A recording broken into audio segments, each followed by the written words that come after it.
ఈ కవి సమ్మేళన సమావేశంలో కవితలు చదువుతున్నటువంటి కవులు సమయాన్ని దృష్టిలో పెట్టుకొని తమ కవితలు చదవలసిందిగా కోరుతూ ముందుగా డాక్టర్ చమన్ గారిని ఆహ్వానిస్తూ వారి కవితలు వినిపించవలసిందిగా కోరుతున్నాం.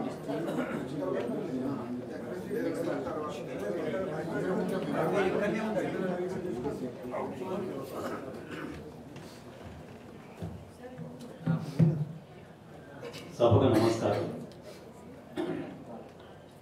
కవిత శీర్షిక తల్లి చెట్టు. ఆ దారి గుండా వెళుతున్నప్పుడల్లా అమ్మ చీరకొంగు తలపై కప్పినంత సుకుమారంగా ఈ చెట్టు పచ్చదనాన్ని తలపై కప్పి ఊరడించేది. ఇక్కడే కదా బాల్యం 7 రంగుల ఇంద్రధనస్సు అయి విరిసింది. ఇక్కడే కదా బాల్యం 7 రంగుల ఇంద్రధనస్సు అయి విరిసింది. ఈ చెట్టు నీడలోని మట్టిలోనే కదా స్నేహాలు నవ్వుల పూలై పూసినవి. ఈ నీడే కదా ఎండాకాలపు ఆటల ధ్యాసలో ఉంటే ఒంటిపై కారిన చెమటను చల్లని హస్తమై తుడిచింది.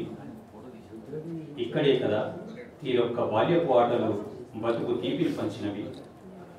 తాతల పాదముద్రలను చూసుకొని మురిసిపోయింది ఈ చెట్టు కిందే. మనసు బాగాలేనప్పుడల్లా ఈ చెట్టు నీడే కదా ఆత్మీయంగా దగ్గర తీసుకున్నది. లోపలి దుఃఖాలు దహించినప్పుడల్లా ఈ చెట్టే మనసు భాషను చెవిపెట్టి వినేది. తగవుల పంచాయతీలు పరిష్కారమయ్యి కక్షలు కరిగిపోయి స్నేహాలై వెనుదిరిగింది ఇక్కడే. లేలేత రాజకీయ చర్చలకు సమావేశ మందిరమయ్యింది ఈ చెట్టే. ఈ చెట్టే నాయకులను రాటుదేల్చి ప్రజాసేవకు తయారు చేసింది. ఈ చెట్టే భిక్షగాళ్ల రాత్రి బసకు తలదాచుకునే ఇంద్రభవనమయ్యింది. మతికోల్పోయిన పిచ్చి తల్లి అలసటను జోకొట్టి నిద్రపుచ్చింది ఈ చెట్టే. తీరొక్క పక్షులను కొమ్మల నిండా నింపుకొని కువకువ రాగాలై పల్లవించింది ఈ చెట్టే. ఎండలు మార్చినప్పుడల్లా ఆకులు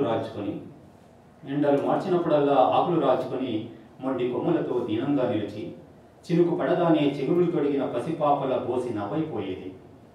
గాలి దుమారాల తాకిడులను తట్టుకొని తుఫానుల భీకర దాడులకు ఎదురొడ్డి నిలిచి రోజుకో పోరాటంగా గండాలను గెలిచి తను బతికి లోకాన్ని బతికించి అనునిత్యం ప్రాణవాయువై ఊపిరిలూదింది ఈ చెట్టే.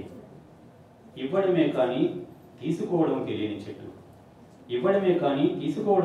చెట్టు ఇప్పుడు రంపపు కోతకు గొంతునిచ్చి దీనంగా నేల కూలుతున్నప్పుడు తల్లి గొంతు తెగుతున్న ఒక దుఃఖపు కెరటం మనసును తుఫానై చుట్టేస్తున్నది. గుండె మూలుగుతున్న సన్నటి శబ్దం నాకు మాత్రమే వినిపిస్తున్నది.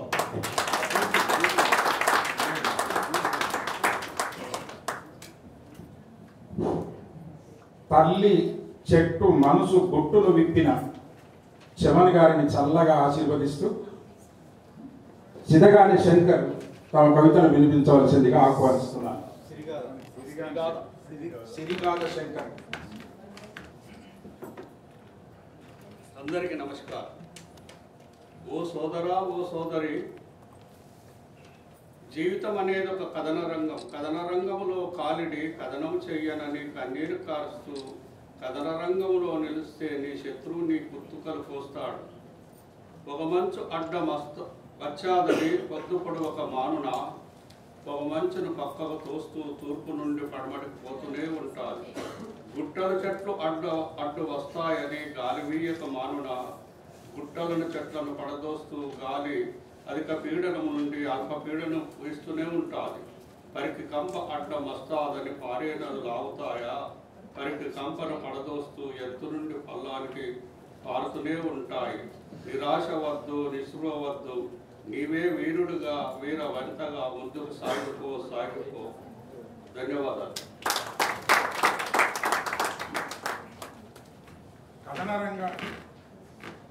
కథన రంగానికి ఉత్సాహ ప్రేరణగా తన కవిత సుప్రభాతాన్ని వినిపించినటువంటి సిరిగాద శంకర్కి అభినందనలు తెలియజేస్తూ వేణుశ్రీ గారు తమ కవితా గానం చేయవలసిందిగా ఆహ్వానిస్తున్నాను.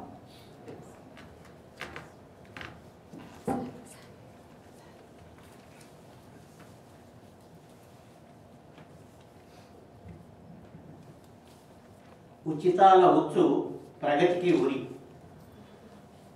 ఎన్నికల్లో ఎన్నెన్నికలలో ప్రతి 5 ఏళ్లకు ఒకసారి జరిగే తంతే. కండువాలు భుజాలు మారుతుంటాయి. పొగిడిన నోళ్ళే తెగుడుతుంటే జనాలందరూ నోళ్ళెళ్ళబెట్టి గుట్లెళ్ళబెట్టి కళ్ళప్పగించి చూస్తున్నారు.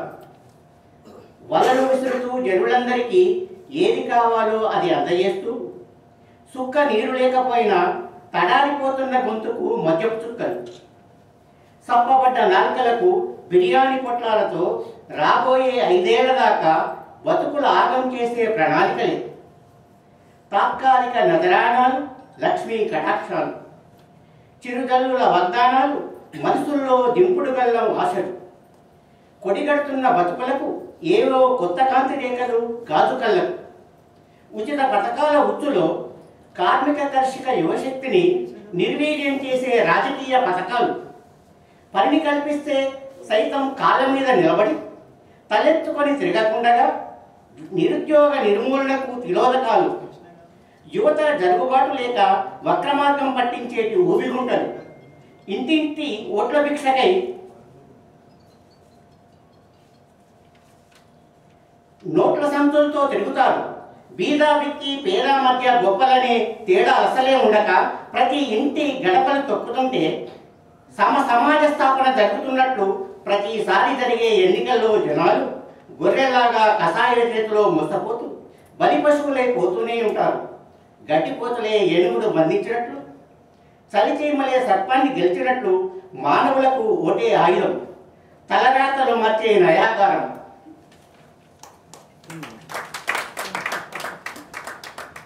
ఓట్ల గాలాలకు ఎర్రలుగా ఉచితాలను పంచినటువంటి రాజకీయ నాయకుల రహస్యాలను వేణుశ్రీ గారు తన కవితా వేణువు ద్వారా వినిపించారు.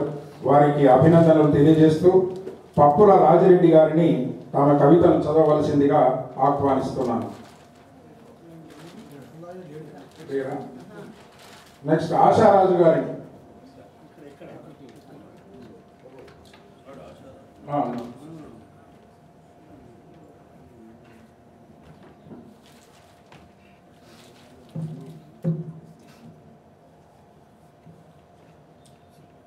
అందరికీ నమస్తే.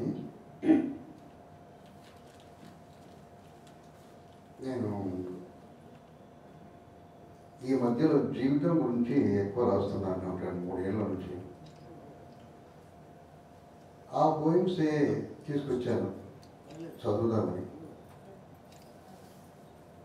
ఒకదాని పేరు నేను అద్దాలు అమ్ముకునేవాడిని, రెండవది హిమాం పరిమళం వదిలేశాను. ఈ జీవితం గురించి రాసినప్పుడు ఇంకా చాలా ఉన్నాయి అనుకున్నాను, కానీ సిద్ధారెడ్డి ఉపన్యాసం విన్న తర్వాత నేను ఇవి చదవద్దనుకున్నాను. ఇది కూడా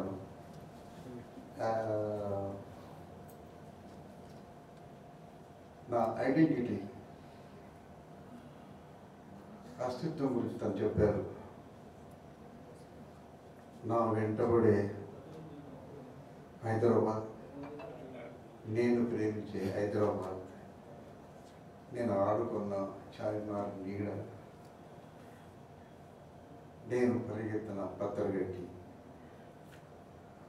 దాని గురించే చదవాలి అనిపించింది. ఆ పోయేము వెతికితే ఒకటి దొరికింది. అది ఈ పిట్ట నోట్లో ఉంది. ఈ పిట్ట నోటి ఫస్ట్ టైం తప్పు చదివిన అతని సహకరించాలి, క్షమించాలి. చార్మినార్ గురించి సిద్ధారెడ్డి చెప్పాడు. ప్రభుత్వం లోగో వదిలేశారు, కాకతీయ తోరణం వదిలేశారు, బతుకమ్మ వదిలేశారు. చార్మినార్ ఎంత ఇష్టం అంటే నాకు ఒకసారి నిమిషం చెప్తున్నాను. నేను అప్పుడప్పుడు బెంగపడి ఆటో వేసుకొని చార్మినార్ దగ్గర కూర్చొని వస్తాను. అంటే అంత అటాచ్మెంట్ ఉంది నాకు ఓల్డ్ సిటీ వాళ్ళకు. ఇక్కడ మతంకు ఏమి సంబంధం లేకుండా. సార్ ఇది దొరికింది సిద్ధారెడ్డి స్పీచ్ తర్వాత. ఇది నేను చదవాలనుకున్నాను. ముత్యాల నగరం. హైదరాబాదు ఎంత గొప్ప ముత్యాల నగరమో హైదరాబాద్ వాళ్ళకి తెలియదు, బయట నుంచి వచ్చిన వాళ్ళకి తెలుస్తుంది. చాలా ఎంత గొప్ప ముత్యాల నగరము, ఎంత ఖరీదైనవి, ఎంత అందమైనవి, ఎంత ముత్యాలు ఉంటాయి అనేది ఇక్కడ వాళ్ళకి తెలియదు, బయట వాళ్ళకి తెలుస్తుంది. ముత్యాల నగరం. చార్మినార్ కట్టినప్పుడు నేను పుట్టనే లేదు. చార్మినార్ కట్టినప్పుడు నేను పుట్టనే లేదు. నేను పుట్టిన తర్వాత చార్మినార్ రెప్ప కూడా పుట్టలేదు. మూసి నది పొంగినప్పుడు కొట్టుకపోవడానికి అప్పుడు నా కవిత్వం లేదు. మూసికి నది పొంగినప్పుడు కొట్టుకపోవడానికి అప్పుడు నా కవిత్వం లేదు. నేను రాయడం మొదలు పెట్టాక నగరాన్ని ఏ వరదలు చుట్టుముట్టలేదు. శాలిబండ నుంచి గోల్కొండ దాకా కలుసుకునే దోస్తుల్ని ఏ మతమౌఢ్యాలు ఆపలేదు. గల్లీ గల్లీలో తిరిగి జంబీ బంగారం ఇవ్వడానికి పండగ నాడు కర్ఫ్యూలు అడ్డుపడలేదు. ఇంద్రధనుసును చుట్టి వాకిట్లో బతుకమ్మను చూశాను. ఇంద్రధనుసును చుట్టి పెట్టినట్టు వాకిట్లో బతుకమ్మను చూశాను. పువ్వులను గౌరవించే సంస్కృతిని చిన్నప్పటి నుంచే నేర్చుకున్నాను. చుక్కలతో చందమామను ఇంట్లోకి పిలిచినట్టు కళాఖండం లాంటి బోనము దర్శించాను. మంచు కోసం మానవ సంబంధాల కోసం పరిమళంతో పరమాన్నం గురించి పంచే సంస్కారాన్ని అప్పటి నుంచే స్వీకరించాను. ఆతృతగా వెళ్ళిపోయిన మా అమ్మ ఈ అందాలను నాకు అప్పగించి పరాయి వాడు రాయి విసరకుండా పట్నాన్ని ప్రేమించే విద్యను నేర్పింది. ఈ ముత్యాల నగరంలో హారాలు తెగిపోకుండా సిలుకు దారాలు చుట్టడము, పట్టుపట్టి అల్లించడం నేర్పింది. పగడాల మీద పాదాలు పడితే పగిలిపోయిన ముక్కలు కత్తుల్లా పుచ్చుకుంటాయని కలల మీద పారేయకుండా జోడించడం చూపించింది. నేను మైఫిల్లో ఉన్నంతకాలం క్షమ వెలుతురు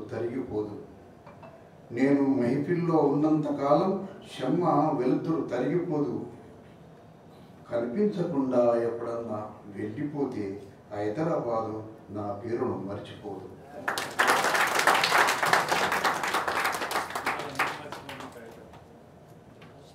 హైదరాబాద్ ఐకమత్య జీవితాన్ని, దాని అందాన్ని కాపాడవలసిన ఆవశ్యకతను వినిపించిన హైదరాబాద్ కా కవిత బాదుషా ఆశారాజ్ గారికి అభినందనలు తెలియజేస్తూ, ఇప్పుడు ఒక ఆశారాజ్ అయిపోయారు, ఇప్పుడు దాసరాజు గారు తమ కవిత గానాన్ని చేయవలసిందిగా ఆహ్వానిస్తున్నారు.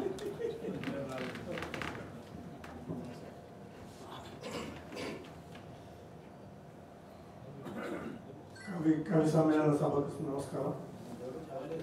హైడ్రా నేపథ్యంలో ఒక కవిత, ఒక సాకు మాత్రమే. విత్తంపై ఆశ మనసులో విత్తనం నాటుతుంది. ఇరుకు కరుకు దారులు మెల్లమెల్లగా సడలి సౌలభ్య ద్వారాలు తెరుస్తాయి. పుట్టుడు పేర్ల నుంచి పెట్టుడు పేర్లలోకి నిబంధనలు బంధనాల గండం దాటుతాయి.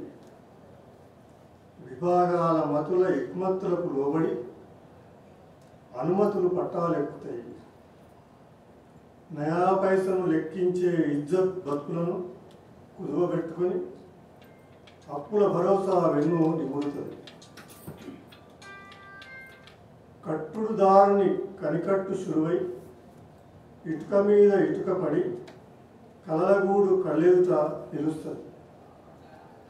పొడిచే ఈఎంఐ కోసం కడుపు కట్టుకోవటం దినసరి జీవితం అవుతుంది. అయినా సొంత గృహమే స్వర్గసీమ అనే భావన నొప్పిని మరపిస్తుంది. కాలగతిలో రాజ్యాలు మారుతాయి, రాజులు పుట్టుకొస్తారు. పాత పంచాయతీల మీద కొత్త చట్టాల కూరలు మొలుస్తాయి. అగ్గిపిడుగు పడ్డట్టు, దుమ్ము తుఫాను చుట్టుముట్టినట్టు, కొడుకుడు పండ్ల ఇనుప భూతమేదో గీరుతూ రక్తం తాగుతున్నట్లు తెల్లారిఛాము కల భయపెడుతుంది. కర్మసాక్షి మేల్కొనక ముందే ఎదలో పెట్టుకున్న పొదరిల్లు మట్టిలో గూర్నిల్లుతుంది. కళ్ళు కప్పుకొని వరుసలన్నీ దాటుకుంటూ వచ్చి శిక్ష అమలవుతుంది. అవును, చేతులు కట్టుకున్నందుకు, తల వచ్చినందుకు, న్యాయాన్ని మోస్తున్నందుకు ధన్యవాదాలు.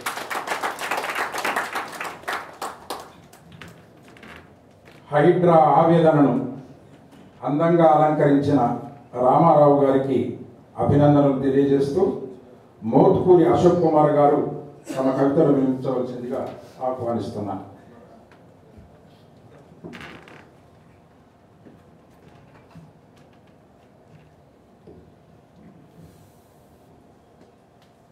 శీర్షిక మట్టి గీతం.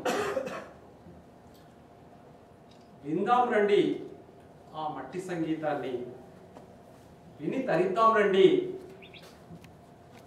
నాలుగు తొవ్వల కలగలుపు ముచ్చటేదో గాన కచేరీలా సాగుతోంది. విందాం రండి. ఆనవాళ్లు కోల్పోయిన కదలికల ఊపిరికి కొత్త పాఠమేదో బోధిస్తున్నట్టుగానే ఉంది. గడ్డకట్టిన ఈ దేహాల్ని కొత్త సెగలో సవరించుకుందాం. విందాం రండి మన మట్టి సంగీతాన్ని. తావులు వేరైనా మట్టి తత్వం ఒకటే కదా.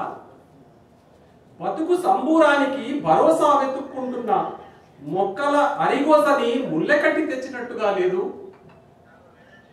దూరం నుంచైనా సరే దుర్బిని పట్టుకుని చూడు. దారి తప్పిన నీ పాట ఏదో అక్కడ పల్లవిస్తున్నట్టుగానే ఉంటుంది. ఆ గాన కచేరీ విందాం. మొలకలు తలపాగాలు చుట్టుకుని రోషపడుతున్న మీసాల్ని వెలేస్తున్నట్టుగానే, నేల తల్లి పురిటి నొప్పుల ఆవేదనకు కొంచెం అద్దం పట్టినట్టుగానే, ఆక్రందనల మేఘం భల్లుమన్నట్టుగానే. Thank you.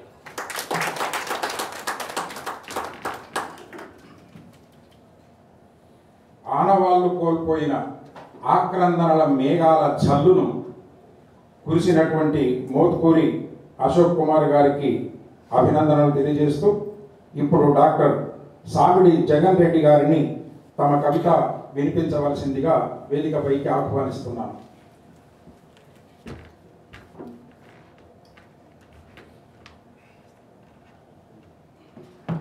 నా కవిత టైటిల్ పేరు కసిరగిలే క్షణాలు. ఇది ఉద్యమ సందర్భంలో తర్వాత తెలంగాణ కొత్త ప్రభుత్వం వచ్చిన తర్వాత రాసిన కవిత ఇది. నీ గాన సౌందర్యంలో నా మట్టి కొత్త శకమై పరిమళించింది. నీ అడుగుల సవ్వడికి నా నేలంతా సంధ్యారాగమై ప్రవహించింది. నీ స్వర తరంగాల జంజామారుతంలో నా వీర తెలంగాణ కీంకార నాదమైంది. నీ రేలపాట వెన్నెలై ప్రకంపించినప్పుడు సముద్రం స్తంభించింది, కోకిలమ్మ మూర్ఛనలు పోయింది.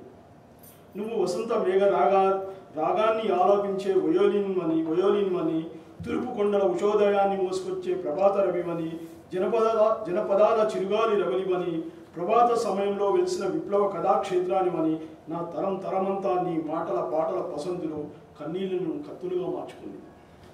నీ కవితల ఖజానాలో కథలు తొక్కిన కాలం, నీ పాటల మజాలో మత్తై తిరిగిన లోకం, ఆశయాలను ఆలుగా దిద్దుకున్న కాలం, ఆదర్శాన్ని అమ్మవారి నమ్మిన రోజు, అలనాటి ఆనాటి యువలోకం అకాలంగా సులుబాసింది.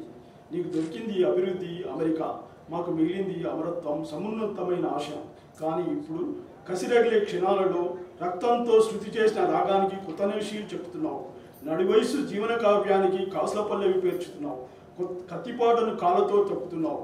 వీధి వీధిన వీరగాథలు వినిపిస్తానని నువ్వు చేసిన భాషలకు నీవే ఖరారునామా రాసుకున్నావు. డియర్ కామ్రేడ్, ఈ భూమి గాయానికి గేయానికి వారధివేనని సారథి కావాలని తెలుసుకో. గతం నీడన భ్రమల తెరలు దించకు. నలుగురు కలిసి నడిచే దారిపై 4 రాళ్ళు విసిరేయకు. కొత్త పాటకు పాతరాగాన్ని మీటకు. కులమని మనువని కుతంత్రమని కుట్రని.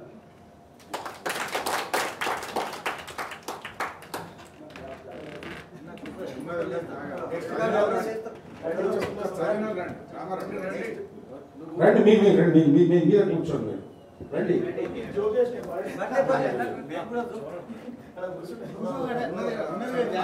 ఉన్నది ఇక్కడ కూడా ఉంది.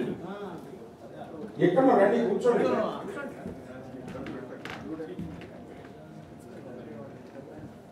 ఇప్పటిదాకా కవిత గన్ ధ్వని జగన్ ధ్వనిని మనమందరం విన్నాము. ఆయన ఎప్పుడు కూడా రెడీగా ఒక గన్ తోటి రెడీగా ఉంటాడు.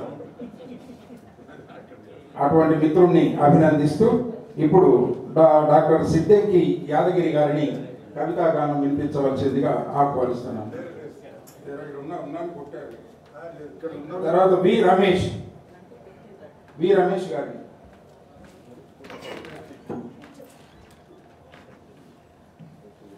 సభకు నమస్కారం. శీర్షిక ఈ అడవి కావాలి. సూర్యుడు ఉదయిస్తూనే భూమిపై చోటు వెతికితే దొరకని దట్టమైన అడవి కావాలి. నిండి మేఘరాశులు అక్షింత చినుకులు నేలను ఆశీర్వదించగా కొండ కోణల్లో హుషారుగా ఉరకలేస్తూ అడవి సిగలో నీటి సిరి పాపడై పాల నురుగులతో పరవళ్ళు తొక్కే అడవి కావాలి. రంగురంగుల పూల పరిమళాలు, రంగురంగుల రెక్కల సీతకోక చిలుకలు, రమ్యమైన ఎన్నో చిన్న వింత జీవులు, రకరకాల జీవరాశుల కర్మాగారమై రసరమ్యమైన ఫల బండాగారమై అడవి కావాలి. పాములు చుట్టలై పాకే లతలు, ఆకాశానికి పోటీపడే వృక్షాలు, ముళ్ళ పొదలు, చిట్టి పొదలు, కలహాలు కపటాలు లేని అన్ని జీవుల ఆనంద కుటుంబమైన అడవి కావాలి. గొడ్డలి కాటు లేని, తుపాకీ చప్పుడు లేని, వలల ఎత్తుగడలు లేని, భూమి ఆక్రమణ లేని, మనిషి స్వార్థపు చూపు లేని అడవి కావాలి. వన ప్రేమికుల చేతులు కావాలి, హరిత కవుల కలం కావాలి, అటవీ సేవకైన అంకితమైన అటవీ సైన్యం కావాలి. ప్రతి ఒక్కరూ హరిత సైనికుడు అవ్వాలి. అప్పుడే స్వర్గాన్ని తలదన్నే అడవి కాదా, సల్లంగా బతికే రోజు రాదా. ధన్యవాదాలు. అడవి అందాల సోయగాలను కవిత సోయగంగా వర్ణించినటువంటి రమేష్ గారిని అభినందిస్తూ జి నరసింహస్వామి గారు తమ కవితను వినిపించవలసిందిగా ఆహ్వానిస్తున్నాను.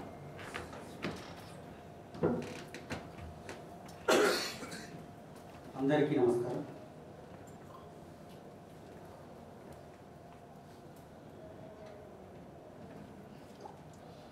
కవితా శీర్షిక కవిత్వం లెక్క. కవిత్వాన్ని రాస్తూ పోవడం అంటే జీవితపు వర్షంలో అనుభవాల విత్తుల్ని ఆరబెట్టుకోవడమే. తడిసి చిన్ని ఎండకు భూమిలోంచి పెళ్ళున పగిలి మొలకెత్తడమే. హృదయంలోకి గుచ్చుకున్న బాధా వలయాలపై వెలుతురు ప్రసరించడమే. రాయటం, రాయకుండా ఉండడం రెండూ ఉండవు. ఆలోచించడం ఒక్కటే మెదడు భూలోతుల్లో నడుస్తుంది. భూమి మీద పడిన వర్షపు చినుకుల్లోంచి ఎక్కువ భాగం మళ్ళీ వర్షం కావడం కోసం సముద్రంలోనే కలుస్తాయి. నిన్ను నువ్వు ఎంత తవ్వుకుంటే అంత సారవంతం అవుతావు. లేవడం, పడుకోవడం మాత్రమే మనం చేస్తాం. ఈ మధ్యన జరిగే విధ్వంసం అంతా మిస్సైల్ అయి ప్రపంచాన్ని చిన్నాభిన్నం చేసేస్తాయి. నిన్ను లోకానికి చాటుకోవడం అంటే నిన్ను నువ్వు నిత్యం వెలుగుతున్న సూర్యుని మాగ్మాలో కాలుతూ పుటం పెట్టుకోవడమే. ఎవరో వచ్చి చేయందిస్తారు. నీ చేయి తాలూకు ఆలోచన తగిలి ఆ చేయి పరుసువైపోతుంది చూడు, అప్పుడు నీలోంచి కవిత్వం పెరుగుతున్నట్టు. జీవితం ఎక్కడుంటుంది? ఒక్క క్షణం అక్షరంలో తడిసి ఎన్నో వేల వోల్టుల్ని అందరికీ పంచి వెలుగు నింపుతుంది. నిన్ను నువ్వు చూసుకున్నప్పుడు నీలోంచి చివ్వుమని ఓ అక్షరం చిమ్ముతూ నీ చుట్టుపక్కల మెదళ్లను లావాలా ఆక్రమించినప్పుడు నీవు కవిత్వం రాస్తున్నట్టు లెక్క. Thank you. మనిషి తనను తాను ఆవిష్కరించుకోవడంలో నేర్పరితనాన్ని గ్రహించాలని చెప్పినటువంటి జి నరసింహస్వామికి అభినందనలు తెలియజేస్తూ ఇప్పుడు వాణి దేవినపల్లి గారు తమ కవితను వినిపించవలసింది.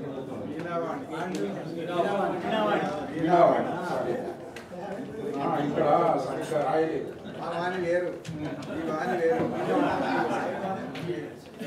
సభకు నమస్కారం. శీర్షిక కొలతలు. కొలుస్తున్నా, కొలుచుకుంటున్నా, తెలిసినవి, ఎదురైనవి, కొని తెచ్చినవి రకరకాలుగా కొలుచుకుంటున్నా. సంభావ్యతలకు అంచనాల కొలత, సందిగ్ధాలకు వ్యాకులతల కొలత, మొండి సూదులను చెక్కలేని అలసత్వపు కొలత, మునిగిపోకుండా నడపడానికి కావలసిన కన్నీటి కొలత, దారి తప్పకుండా ఒడ్డుకు కట్టేసే ఆశల పులికుసల కొలత, జారిపోయిన అంచుల వెంట నడుస్తూ అరిగిపోయిన ఎముకల కొలత, తక్కెడలు మారినా తూకాలు మారలేదు. కొలిచి కొలిచి అలసిపోతే దొరికిన వాటికన్నా దొరకని కొలతలే ఎక్కువ. చేతులు బరువెక్కి మునగ తీసుకుని కూర్చుంటే వాలిన తలది కొలతే. రాత్రికి కొలతలన్నీ చేరి నా ప్రతిబింబం కొలతను కనుపాపలో నిలబెడితే మరుగుజ్జుగా మారిన అంతరంగం కొలత. అయ్యో ఎంత చిన్నది దాని ముసుగు కొలత. అయ్యో ఎంత చిన్నది దాని ముసుగు కొలత.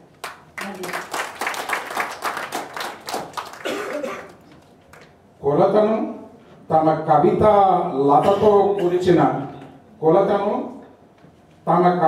లతతో కొలిచిన ధ్యావనవల్లి వీణావాణికి అభినందనలు తెలియజేస్తూ ఇప్పుడు భానుచంద్ర గారిని తమ కవిత వినిపించవలసిందిగా కోరుతున్నాను.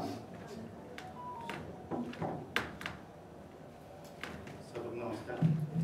శీర్షిక కాలము నీతో కలుగుతుంది. గడియారాన్ని చూస్తే కాలాన్ని ప్రసవిస్తున్న ఓ తల్లిలా కనిపిస్తుంది.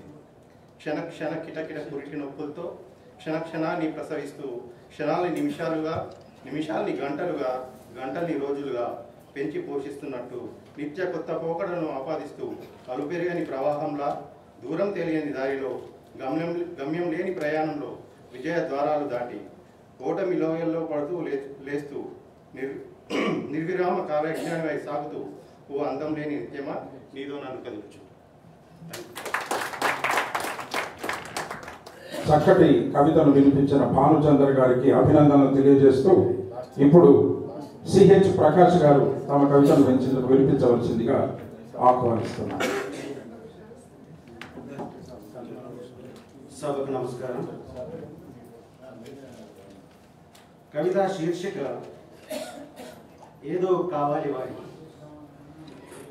వాడికి ఏదో కావాలి. కాలాన్ని తొడుక్కొని మన్యం శూన్యం సూర్యులు చుక్కలు అంబరమంతా తిరుగుతూ వెన్నెల జలతారును పట్టుకొని నేల మీదికి జారుతున్నాడు. అదృశ్య హస్తమేదో తనను దూది పింజలా మోసుకెళ్లడం కనురెప్పల చివరల్లో తెలుస్తూనే ఉంది. ఏదో కావాలి వాడికి. చేత్తో శూలాన్ని పట్టుకుని తూర్పు పడమర ఉత్తరం దక్షిణం అన్ని దిక్కులకు తిప్పుతూ గమ్యానికి అతుక్కున్నాడు. గుండె గాలానికి ఆశ్చర్యమే చిక్కుకుందో విస్తుపోతూ విశ్వంబర శిఖర శాఖలను పెనవేసుకుంటూ సహ్యాద్రికి వేలాడుతున్నాడు. కనుపాపకు దూరదర్శిని బిగించి వినూతన పురాతన పాలపుంతల గతిని తిలకిస్తూ కాంతికాంత హృదయ తంత్రులను మీటుతున్నాడు. వాడికి ఏదో కావాలి. చీకటి వెలుతురు తీరాలలో విరామ మెరుగ తిరిగి తిరిగి వివశుడవుతున్నాడు. కళ్ళు మెరుపులవుతున్నా, ఒళ్ళు ఉరుములవుతున్నా అనుకోని నేస్తమెవ్వరో తన అలసిన దేహానికి చల్లని గాలవడం నాడీ కొసలకు తెలుస్తూనే ఉంది. విశేషాల విషయం అర్థం కావడం లేదు కానీ వాడికి ఏదో కావాలి.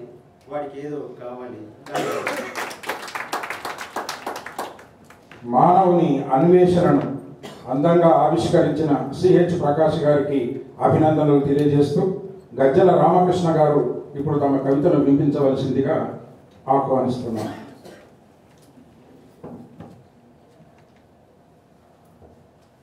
అందరికీ నమస్కారం. నా కవితా శీర్షిక కట్టెల పొయ్యి.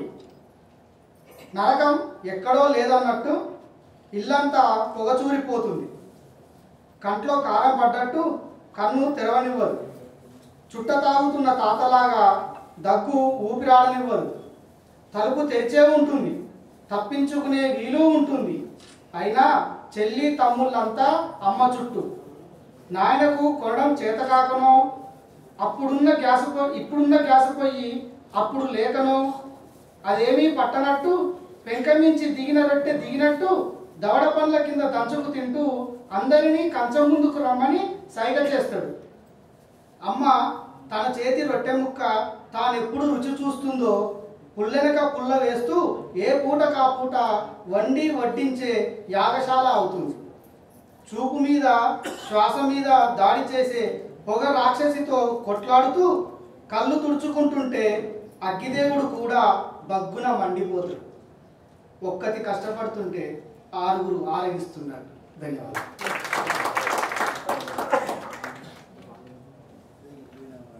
చాలా చక్కటి కవిత వినిపించారు గజ్జల రామకృష్ణ గారు. వారికి అభినందనలు తెలియజేస్తూ షేక్ హాజీ నూరానీ గారు తమ కవితను వినిపించవలసిందిగా కోరుతున్నాను. అందరికీ నమస్కారం. నా పేరు షేక్ హాజీ నూరానీ, తెరసం వరంగల్. కవిత శీర్షిక జగజ్జేతలు. నేను ఉపాధ్యాయుడిగా పనిచేస్తుండడం వల్ల పిల్లల యొక్క ప్రవర్తనపై చిరు స్పందన ఇది. జగజ్జేతలు. నేటి పొద్దు లేలేత కిరణాలతో పలకరిస్తూనే మరో ఉద్యమానికి ఉద్యుక్తులు కావాల్సిందిగా ఉద్బోధ చేస్తోంది.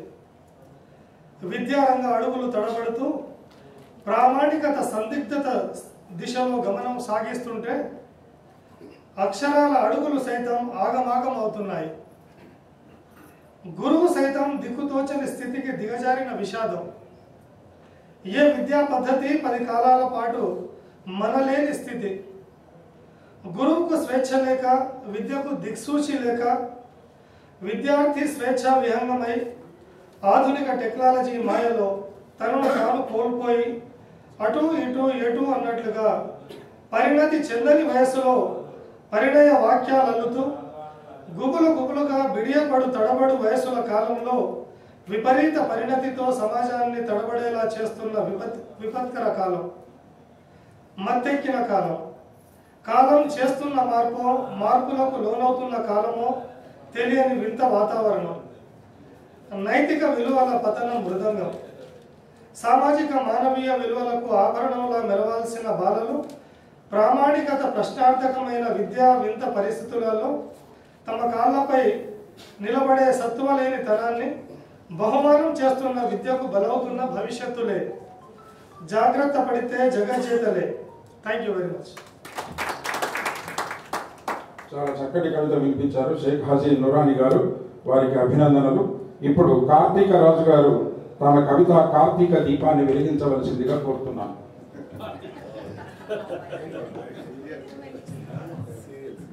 అదే సార్ కవితా శీర్షిక కవిత్వ ప్రవాహం.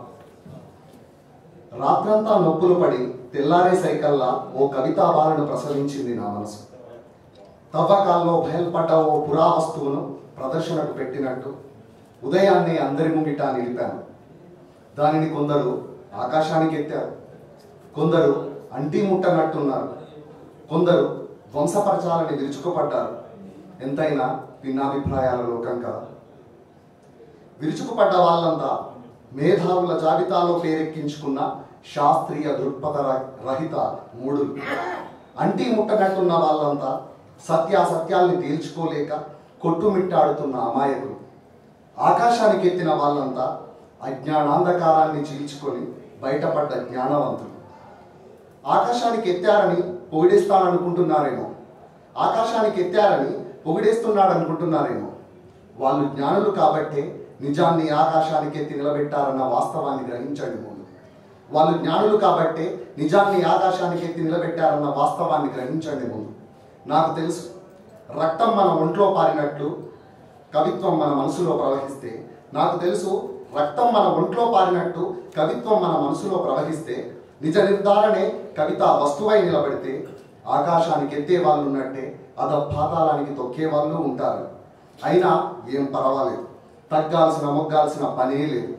అయినా ఏం పర్వాలేదు, తగ్గాల్సిన మొగ్గాల్సిన పనే లేదు. కళల్ని కరవాళ్ళల్లా తిప్పి నిజాన్ని నిర్భయంగా రాసి చాటేద్దాం. నిజాన్ని నిజమని ఒప్పుకోవడానికి మనసొప్పని వాళ్ళంతా ఆ కవిత్వ ప్రవాహంలో కొట్టుకొని పోవాలి. ఆ కవిత్వ ప్రవాహంలో కొట్టుకొని పోవాలి. అందరికీ ధన్యవాదాలు. ధైర్యాన్ని అట్లా ప్రకటించవలసిన అవసరం నేర్పినటువంటి కవితారాజు గారికి అభినందనలు తెలియజేస్తూ, కవితలు విన్న తర్వాత ఘనపురం దేవేందర్ గారి హృదయం కూడా ఉప్పొంగి నేను కూడా కవిత చదువుతానని చెప్పని ముందుకు వచ్చారు. వారిని కూడా ఆహ్వానిస్తున్నాను.